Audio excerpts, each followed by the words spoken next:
Hey everybody, this is Danny B. Welcome to Danny B News Minute. I hope you guys are having a great Friday. There is a little bit of NASCAR news that happened this week, including a few bigger stories that got some attention of folks online.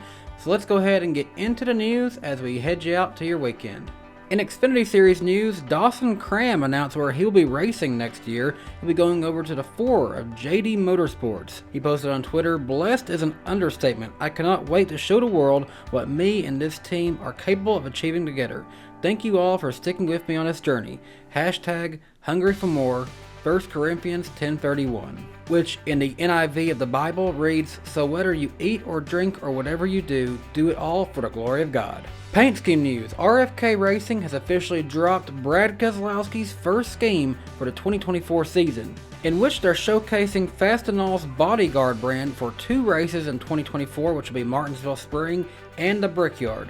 Now this is kind of an interesting one. It's got some orange, it's got some black, kind of a similar design to what we saw at the Fastenal scheme on Chris Buescher's car, but there's a lot of Fastenal logos on the front of it. You got one on the hood, one at the front of the car, and then 2 on top of each headlight. It's a little much for my liking, but hey, here's Brad Keselowski's Fastenal Bodyguard car. Now speaking of that Fastenal car, Brad Keselowski pointed out an interesting thing at Phoenix testing this week. They were testing out some white wheels on Chris Buescher's car this week. He said it makes the car easier to see for the team spotters, added benefit of easier to see for fans, and makes the sponsors' logos pop. And I agree, it really does look good popping out with the white on the Fastenal logo. Exciting announcement from the people at NASCAR. I first saw this from Doug Rice of the Performance Racing Network. NASCAR President Steve Phelps speaks to a big group at the ribbon cutting for the new NASCAR broadcast production facility in Concord, North Carolina, a 58,000 square foot facility with 8 production rooms. So a little backstory of me, I actually work full time for a big television network, so I'm used to seeing the ins and outs of these production facilities, and from what I'm seeing from these pictures, NASCAR's got a great facility here. But worries that I saw from fans online, this may lead to, just standardized in-house produced stuff from the people in Charlotte without actually having commentators at the tracks. Me myself, I'm not a personal fan of that. I haven't really enjoyed Fox broadcasts from the Truck Series when it's very clear that people are just looking at something on a screen back in Charlotte. But they do now have those facilities to do that. They could also, however, use these facilities to produce more added content for NASCAR fans. Speaking of content, the people at SiriusXM NASCAR Radio, they put out a video tweet of Joey Logano in which he had kind of a controversial statement in which he said, "Our fans are spoiled." Take a listen to what Logano said. Our fans are spoiled. And I love our race fans, but think about other sports for a second. Think about it. When are you going to meet an NFL player? Can you access an NFL plaer? Nope. Anytime, like 3 hours before a game? No. You can. Well, maybe if you're Taylor Swift. Yeah, okay. Maybe if you're Taylor Swift. One exception. But you can meet me 20 minutes, 10 minutes, 5 minutes before I get in the race car. You can take a picture with me. I am there. And all the other racers are the same thing. We walk down a red carpet, and there is people on both sides of us, and all the drivers stop and sign autographs, or at least try their hardest to, right? It's hard to get everybody, but you try your hardest to. That is the norm in our sport. That doesn't happen in any other sport at all. So to say we're not accessible is wrong. That is not the case at all. We are very accessible. And when you think of race car drivers that are staying in a motorhome now, I don't know. I mean, I feel like the race car drivers that I know and get to know, they are normal folk. Like, there is no, I don't see, there's a couple of them that maybe live a little bigger lifestyles than others, but the majority, the majority of them are normal racers. And they're really not any different than the racer that's racing on Saturday night. They just been doing it on a little bigger stage, and yeah, they may have made a little bit more money. And that, it changes a little bit of their lifestyle here and there, but they're still racers at heart. Which did produce a lot of online conversation, and first thing I saw was from a guy named Chad Frankenfield that I follow on Twitter. He said it's extremely out of touch. NASCAR is the only series I have attended where you need a hot pass or a VIP pass to get near the cars or drivers. Chad wasn't the only guy to fire back on this. NASCAR driver Carson Hocevar, he actually had a lot to say, and personally I kind of see and agree with what Carson's saying here. Carson said, "Why do we pretend and act like we give fans the most access? Baseball, just a foul ball alone, you could have a player land in your lap catching a ball. Football postgame, if it's a big college rivalry, the crowd storms the field. Just those two alone make you feel a part of it. We give our fans interviews in the midway that hopefully you're lucky enough to get an autograph before a PR person has to pull the driver to leave."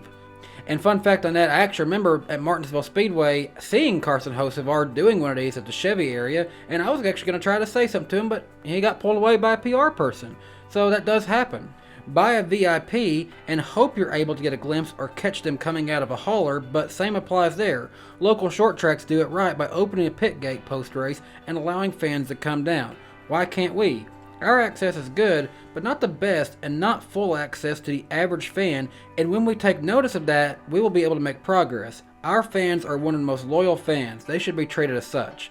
I do agree with what Carson's saying there. So, hey, I will say this. Carson, for what it's worth, got some fair criticism around Phoenix, but he is a very fan-driven driver. He's a fan first. Alright, he grew up a fan of the sport before he started racing. In fact, when he was just a kid, he wanted to be in Eric Esteff's NASCAR stop-motion series. So there's a lot to love about Carson Hocevar, and this statement right here made me gain a lot of respect for him personally. If you're looking for a driver to pull for, well, that one right there is one that's not afraid to talk to you at the races. Now, in some paint scheme news, Hendrick Motorsports, they just recently unveiled Chase Elliott's car. Well, now they have unveiled Liberty University and William Byron's paint scheme for the 24 season, and it is exactly the same as what it was last year. So, not going to see a change from the Liberty University car this year, unfortunately.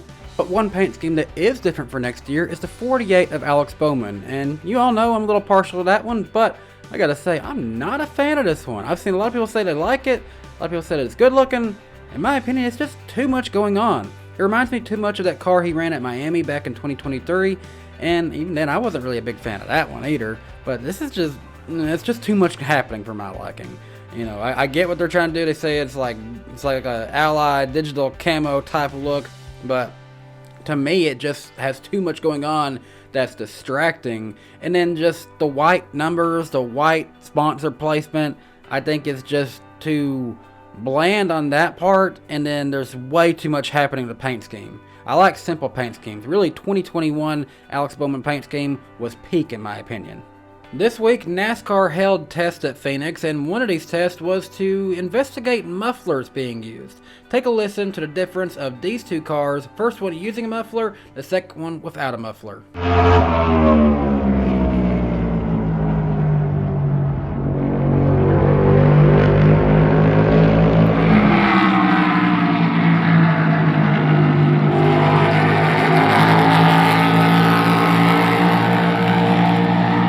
It has definitely turned some heads on their thoughts about this. Now, me myself, I just gotta say this. If these mufflers work, well, then the folks over at Cumberland Yard and the people in Nashville who are complaining about the Nashville Fairgrounds, they ain't got a leg to stand on if we get these mufflers to work. Now, I started following this guy this week, Cole Cusimano. He's a local out there to the West Coast who's covering racing. He had a good media presentation there. His coverage was really good at the Phoenix testings. And he had a good interview with Kyle Larson I want to share. And first of all, he said mufflers have been a divisive topic over the past couple of years. While Kyle Larson didn't notice a change in cooling, he's a fan of what was tested today. He believes it will help the fan experience. Take a listen to what Kyle Larson said. I haven't felt really a heat difference. I can definitely tell a sound difference, which I like, and I definitely think our race cars are way too loud, and probably are still too loud with the mufflers. So, is there an advantage to, if it's softer, you can hear things like the sound bouncing off the wall to tell you how close you are, things like that? Tires. No, it doesn't matter. No. Just I think the cars could be quieter just to help the fan experience. Now, for what it's worth, Kyle Larson, in my opinion, is probably one of the greatest NASCAR drivers and racing drivers in general of this generation. So if he's a fan of it, I got to be a fan of it too. And like I said, if this works, the Cumberland Yard can't say nothing about the fairgrounds. Interesting tweet, while we didn't see them at Talladega Superspeedway last year in the fall, Beard Motorsports is hinting that they should be looking to come back and run a race in the NASCAR Cup Series, probably the Daytona 500. Judging by the paint scheme with the Bennett, I would assume Austin Hill would be making another attempt in the Daytona 500 and the 62. Xfinity Series news, AJ Allmendinger, we know he is coming back to the Xfinity Series full-time in 2024. He'll be driving the 16 of Kaulig Racing. He is going back out of the Cup Series full-time, but he will be running a select few number of races in the Cup Series part-time of Kaulig Racing. In addition, Anthony Alfredo has announced where he'll be racing next year. He'll be running for Our Motorsports in the number 5 with Dude Wipes as a primary sponsor for the 2024 season. And did you catch this? Your new favorite NASCAR Truck Series team, as promoted on Eric E. Steps Out of the Groove and the Daily Downforce, folks. Faction 46 is a new Truck Series program that's going to be racing in 2024. And while we are waiting to find out who their driver will be, I honestly could say I do not know this for certain. So do not take this for a spoiler. It's just a guess. A lot of people online have been noticing behavior from Thad Moffitt. He's been doing this series of tweets where he's done the history of the 43, and now the history of 44. Well, he has an announcement coming up on Saturday, and that was announced on Thursday. On Thursday, he posted number 44. Would this be leading up to 46 on Saturday? It's just a theory right now, and the colors of Faction 46 are very similar to the Petty colors. It very well could be that Thad Moffitt will be racing for Faction 46, but I do not know that for certain, so do not take my word for it. One more thing, just in time for the holidays, you still have time to get your Christmas presents. Hendrick Motorsports, I noticed this online. I thought this was a really good looking, clean hats available. A tribute to a historic victory. Pre-order your Jeff Gordon first win replica caps today, celebrating his win in the 1994 Coca-Cola 600. And lastly, as I first saw from Kelly Crandall, this is pretty big. Tony Stewart fans, are you ready for this? Tony Stewart will be going drag racing in NHRA Top Fuel Dragsters next season in his wife Leah Pruitt's car. Leah Pruitt, of course, is a very well-respected and well-accomplished drag racer in and of herself. She is stepping aside for next year as she and Tony Stewart are preparing to start a family. Tony Stewart and Leah Pruitt are looking to have a baby. Now in 2023, Tony Stewart ran his first full season in Top Alcohol Racing. I had that mixed up in the past, and he was already in the Top Series of NHRA. I was wrong on that before, but he was in Top Alcohol Racing. Now he will be going to NHRA Top Fuel Dragsters next year. So this will be his first time in the Top Series of NHRA. I do want to make this clear, Leah Pruitt herself is not pregnant yet. However, according to Kelly Crandall, it was her decision to give up the car as they start a family to not disrupt the team during the season.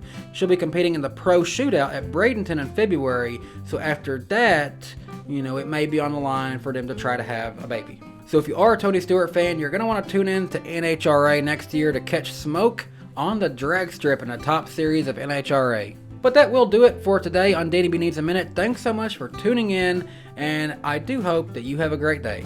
Bye, guys.